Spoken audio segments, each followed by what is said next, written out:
प्यारे विद्यार्थियों, जय हिंद, नमस्कार। आज की वीडियो में हम आपके लिए वार्षिक परीक्षा कक्षा 7 विषय हिंदी का क्वेश्चन पेपर लेकर के आए हैं। यह क्वेश्चन पेपर आपकी वार्षिक परीक्षा के लिए बहुत ही इम्पोर्टेंट है। ठीक ऐसे ही प्रश्न आपको आपकी वार्षिक परीक्षा में देखने को मिलेंगे, तो वीडियो ज़रा भी आपको मिस नहीं करना है। चलिए हम वीडियो को स्टार्ट करते हैं। सबसे पहले यहाँ पर आप देख पाएंगे समय दिया गया है 2 घंटा 30 मिनट और पूर्णांक इसका 50 का है। हिंदी का यह प्रश्न पत्र है। नोट दिया गया है कि सभी प्रश्न अनिवार्य हैं तथा प्रत्येक प्रश्न के अंक उनके सम्मुख अंकित हैं। तो इसमें देख पाएंगे पहला प्रश्न दिया गया है कि नीचे दिए गए पद्य को पढ़कर निम्नलिखित प्रश्नों के उत्तर दीजिए। तो सबसे पहले इस पद्य को पढ़ना, इसके बाद ये जो प्रश्न दिए गए हैं इसको आपको करना है। तो देखो लिखा है, तुम नैनों की ताराएं सब मूंद रही किरण दल में हैं, अब चल रहा सुखद यह मलयनवात, अब जागो जीवन के प्रभात। तो इसमें ये जो प्रश्न दिए गए हैं, पहला प्रश्न दिया गया कि प्रस्तुत पंक्तियों में कवि क्या कहना चाह रहा है, और दूसरा है रेखांकित पंक्तियों की व्याख्या कीजिए।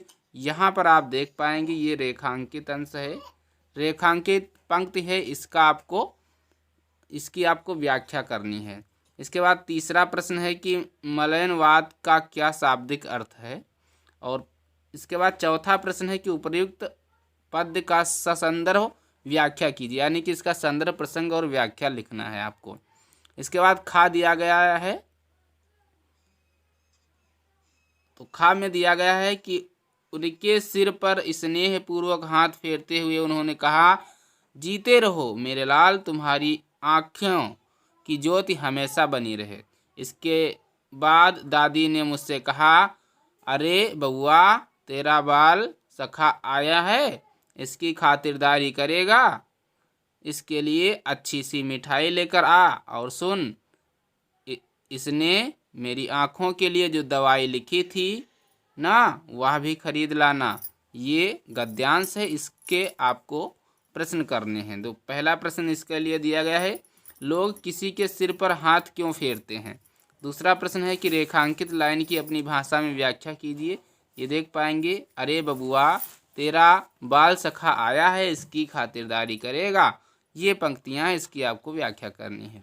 तीसरा है बूढ़ी दादी ने क्या आशीष दिया, और चौथा प्रश्न है उपयुक्त गद्य के लेखक का नाम बताइए। लेखक का नाम आपको पाठ के अंत में मिल जाता है, आप लेखक का नाम देख करके जाइएगा। और दूसरा प्रश्न दिया गया है कि नीचे लिखे गए प्रश्नों के उत्तर 150 शब्दों में लिखिए। तो इसमें पहला है, डॉक्टर प्रभात का चेहरा किस दुखदाई स्मृति से काला सा होगा। और दूसरा है, यशोदा बालक श्री कृष्ण को किस प्रकार सुला रही है।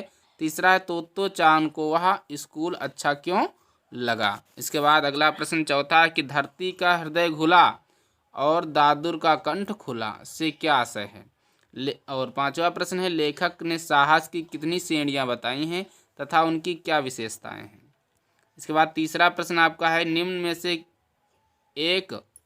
में से एक किसी का सारांश अपने शब्दों में लिखे। किसी एक का आपको लिखना है सारांश। श्री रामचंद्र, महर्षि दधीचि, बालक ध्रुव, सत्यवादी हरिश्चंद्र। चार में से किसी एक का आपको लिखना है सारांश। चौथा प्रश्न है, निम्न में से किसी चार के वाक्य प्रयोग कीजिए। तो यहाँ पर 5 आपको दिए गए हैं। काह कि फटकने ना देना, 9 2 11 होना, मस्तक झुकना, और दांत खट्टे करना, ईंट से ईंट बजाना। ये 5 दिए गए हैं, 5 में सिर्फ आपको 4 करने हैं। इसके बाद पांचवा प्रश्न आपका है कि अपनी पाठ्य पुस्तक में से कोई 8 पंक्तियों की एक कविता लिखिए जो इस प्रश्न पत्र में ना आया हो, तो ये लिख लेना है। छठा प्रश्न है, निम्नलिखित शब्दों के पर्यायवाची शब्द लिखिए। भू, नभ, पुष्प, मधु, बिजली, इसके पर्यायवाची लिखना है। इसके बाद क्वेश्चन नंबर 7 है कि निम्नलिखित शब्दों के तत्सम रूप लिखिए, जैसे करम, यद्यपि, सुबरन, हीय, गीत, धर्म, इसके आपको तत्सम लिखना है। क्वेश्चन नंबर 8 है कि निम्न में से किसी एक पर निबंध लिखिए। गाय, हमारा विद्यालय, हमारा राष्ट्रध्वज, हमारी माँ, इस पर आपको किसी एक पर आपको निबंध लिखना है। इसके बाद क्वेश्चन नंबर 9 है कि निम्न के अर्थ बताइए। तो हीन, जल, प्रचंड, ज्वलंत, हंत, स्वच्छंद, चितवन, और उदधि, प्राची, कांत, कंत, इनके आपको अर्थ बताना है। इसके बाद क्वेश्चन नंबर 10 है कि अनिवार्य संस्कृत में से कोई 4 पंक्ति का श्लोक लिखिए। श्लोक लिख देना है। इसके बाद प्रश्न नंबर 11 है कि निम्न का अनुवाद संस्कृत में कीजिए। तो ये अनुवाद करना है आपको। का दिया गया है कि राम जाता है, खा है वह किताब पढ़ती है, और गा है कि वह एक विशाल तालाब है, घा है तुम अत्यधिक सुंदर हो। तो इनका आपको संस्कृत में अनुवाद कर देना है। तो ये था आपका कक्षा 7 हिंदी का क्वेश्चन पेपर। आई होप आपको वीडियो बहुत पसंद आया होगा। वीडियो पसंद आया है तो वीडियो को लाइक करें, चैनल को सब्सक्राइब करें, अपने दोस्तों के साथ वीडियो को शेयर करें। मिलते हैं अगले वीडियो में, तब तक के लिए जय हिंद, नमस्कार।